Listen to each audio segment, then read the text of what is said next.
Hello everybody and welcome back to another masterclass. So we're going to speak today about using advanced NLP techniques to supercharge your sales game and also selling to the pain. What on earth is that and how can you assist your clients to relieve that pressure? But before we dive in, make sure to smash that like button and subscribe to this channel please for more game-changing sales content. It really does matter to me and the channel. And hey, if you're serious about leveling up your sales skills, I've also got some exciting opportunities for you. So first, you can grab a free 30-minute coaching session with me. The link's in the description. And if you want ongoing support, then sign up for my newsletter. It's on my website, which is expertinfluencepro.com. For those of you who are ready to go all in, then you can check out my group masterclasses too. And of course, all the links are down below. There's also some amazing books available on my Gumroad store. So you just need to look for Excel Now, but the links are down below. And basically on Excel Now at Gumroad, there's a whole host of audiobooks, downloadable training courses, and more content coming soon. Particularly important for you salespeople here, there's one on how to close faster and another one about cross-cultural selling, the difference between selling from Asia to the West and West to Asia. It matters extensively. If it's the one thing I coach the most in my academy in the past, it's how to do that effectively. You're probably blowing a lot of the deals you're trying to make simply because you're going about it in the wrong way. Remember, how we speak to people is influenced by where we've been born, where we've grown up, and our cultural attitude. And there's a difference between the collectivist mindset of Asia and the individualistic mindset of the West. We can't generalize. There are always exceptions to the rule, but it's a huge one, okay? So do check it out. And as I said to you, let's dig into all of it together and try to help you boost yourself, okay? At the end of the day, you're not alone. So let's dive into the meat of today's session. We're going to explore how to use neuro-linguistic programming, or NLP, to not just close deals, but to create genuine connections that lead to long-term business relationships. And we're going to do this whether you're face-to-face with a client or closing deals over the phone, because there's so much content, isn't there, on YouTube about how to do this face-to-face, but what happens when you don't have those visual cues, you know? So first, let's talk about a common mistake I coach time after time in sales conversations. So here's an example of a bad sales approach. So you've got a salesperson and, they might say, hi, I'm selling this blah, blah, blah product. It's the best in the market. Do you want to buy it? Okay, well, that, as we think we can all agree, is pretty awful. And the customer goes, I'm not sure, right? And the salesperson is like, oh no, it's really great. It has features A, B, and C. So are you interested? And the customer will usually say, well, I don't know if I need those features. And then the salesperson will just ignore that and say, well, it's on sale right now, so should I put you down for an order? Now, I think we can see what went wrong there, right? The salesperson doesn't even ask any meaningful questions. They used closed questions that led to dead ends. Because if I ask you questions saying, do you want to buy this? Or do you have one of these? You can just say yes or no. Conversation is dead, over. And also the salesperson completely failed to understand the customer's needs or pain points. Now, let's see how we can transform this conversation using NLP techniques and open-ended questions. Let's try this again. So the salesperson might say, hi, I'm curious to learn about your current situation. What challenges are you facing in your business right now? Tell me. So this is better. The customer says, well, we're struggling to keep up with customer demand, especially during our peak seasons. So the salesperson then is going to say, okay, I see, that sounds frustrating. So what you're doing there is you're acknowledging the customer, you're validating their experience, you're building rapport. And then you say, can you tell me more about how this is impacting your business?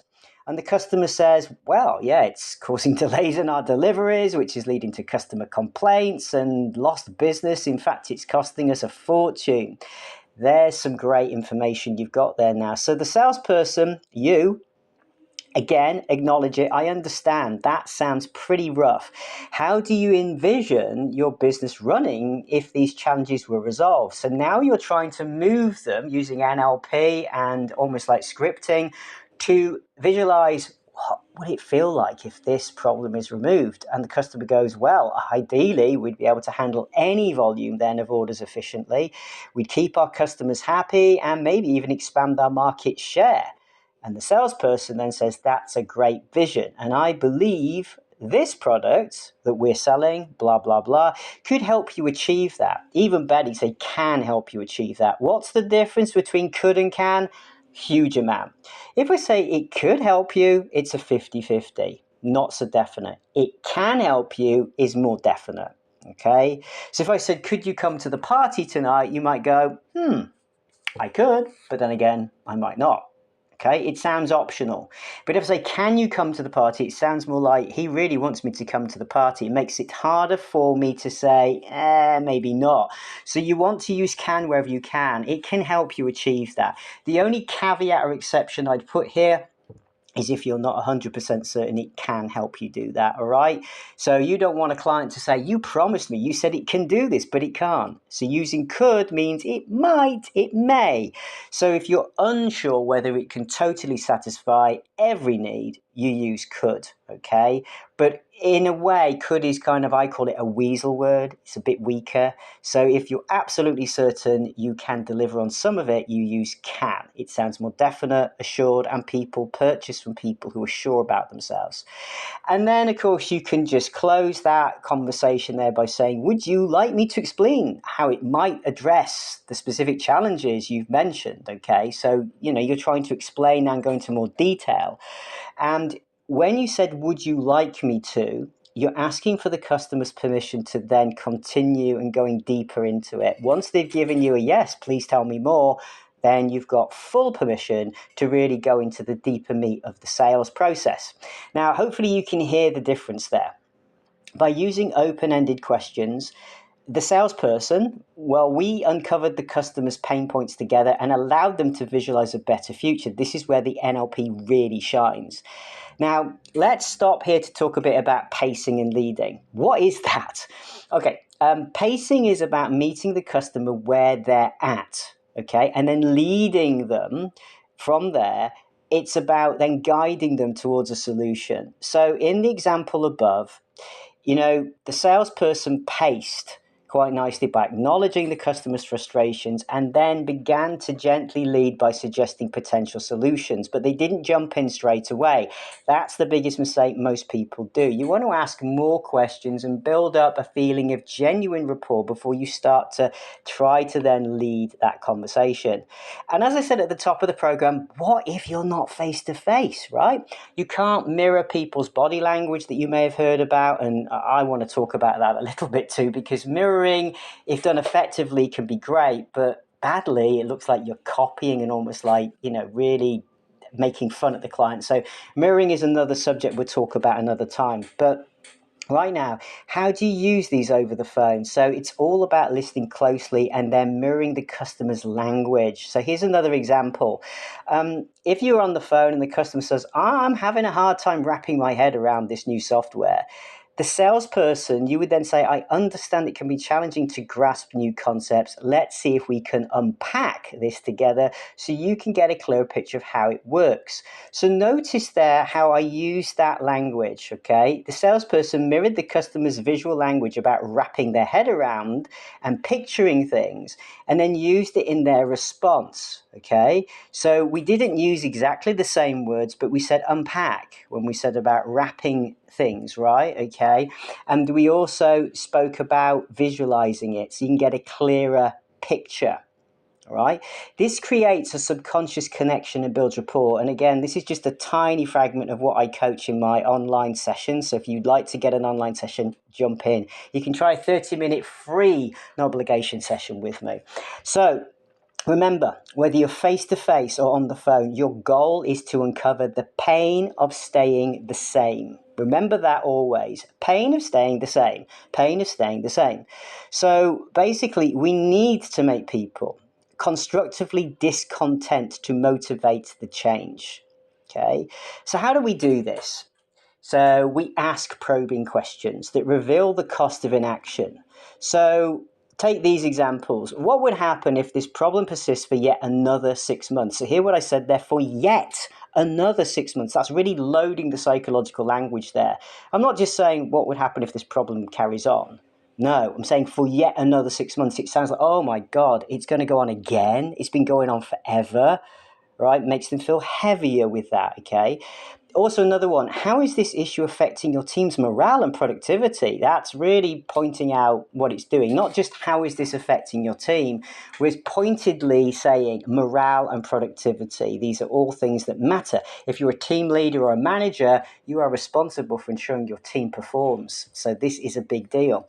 Also, another one, what opportunities do you think you might be missing out on because of this challenge? That's a really good one. So we're almost saying, not just are you missing out? Are you missing out on opportunities? We're saying what? Or how many? Even better, I'd say, how many opportunities do you think you might be missing out on because of this challenge? It's like, oh my God, we're missing loads. Right? So you see and hear what I'm doing here. I'm changing the psychological words to really influence and help create them, well, this feeling of, okay, they can visualize that pain. So we first get them to see that. And then it's not just about making them feel bad, it's about then helping them visualize, right, the pain is staying the same. And then it makes the idea of changing more appealing. We're gently leading here. Remember, we're using NLP here responsibly, people, because there are many people out there who will teach you how to use this in a very bad way. And I don't support that at all. Always remember, this is a powerful tool. And it's not possible to cover it all in one YouTube video. You really do need to come into some masterclass sessions and experience this properly so you know how you're using it wisely. If you use this correctly, you can help people solve huge problems in their lives, not just with selling products. I'm talking about relationships now. You can use this in any situation. It's not just for sales, okay? Ultimately, using NLP is about moving people from a place of pain to power. And that's what I'm about. I'm here. This is why I'm doing this for you guys and girls and people out there, because I want to move you from being stuck and frustrated to feeling empowered and that you're capable. And we use NLP to do that. We must always use it for good, not for bad. Remember, law of attraction says, and those of you who don't know, I'm a law of attraction coach too, if you use it for bad, it will come back to you. Okay, so be very, very careful what you do to others because it will return one way or the other from another source. Okay, so when we do this, okay, we really are using NLP to help them visualize that. Now, let's talk about how to use it to help them see the benefit of your products or service. The key is to use sensory rich language that appeals to visual, auditory, and kinesthetic preferences. You're like, what is that? Okay, so visual, okay, seeing, auditory, okay, listening, how you can hear this, okay? Kinesthetic, some of you may or may not know, it's how it feels, touch. Okay, what does it feel like to get hold of this? Is it tangible? And if English is your second language, these are some great words for you to put in your vocab. So imagine walking into your office and seeing your team effortlessly handling twice the workload. You hear the hum of productivity and feel a sense of pride knowing that customer satisfaction is at an all-time high. That's what our solution can help you achieve. Now, when you say that to somebody, you've got them visualizing being in that office, seeing their staff now happy, the team really working effectively. Twice the workload sounds great to me, right? And you've got a great sense of knowing that your customers are really satisfied. And that solution will help you achieve. Listen how I said can help you achieve, okay? Not could, can help you achieve that. This approach engages multiple senses, right? And it helps the customer create a vivid mental image of success. So remember, sales isn't about tricks or manipulation. It's about understanding what people truly want and showing them how you can help them get it. That's the power of NLP in sales. All right, everybody, so that's all for today's masterclass. If you found this helpful, don't forget to like, share, and subscribe. And hey, I want to hear from you. So what other topics would you like me to cover? What challenges are you facing in your sales career? Drop your thoughts in the comments below. And remember, if you want to dive deeper into these techniques, check out my books and courses. The links are in the description. Let's keep crushing those sales together. Stay safe. See you soon.